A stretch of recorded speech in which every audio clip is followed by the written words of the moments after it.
thinking about you, baby.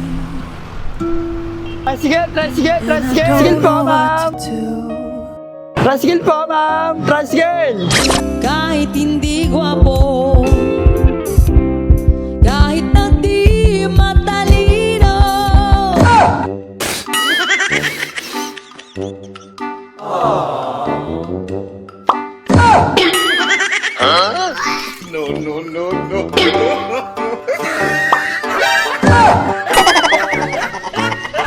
Marcet, huwag kang masyadong magdiligid sa babae at baka mapigot ka.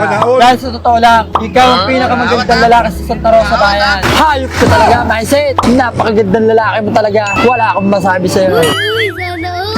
kuya bayad. Basag trip ka, nag-i-emote ako eh.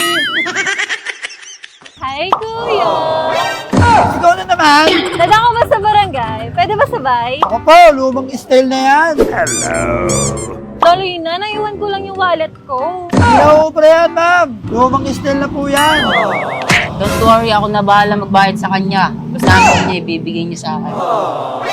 Makay ka na nga. Ah, talaga? Thank you, kuya. Ay, isang sulyap mo ay nabihag ako para bang himayan. Sa isang sulyap mo, nabighani ako. Awat ha? Awat ha? Uy, Oh, nandito na tayo.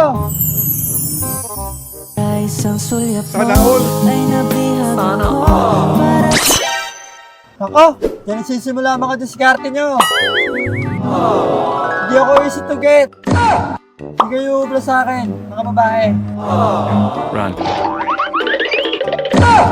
Hoy, yung pagkain mo dito! Kumakainit, baka mamaya may gayuma pa to. Baka makakuha-kuha niyo pa ako. A few moments later.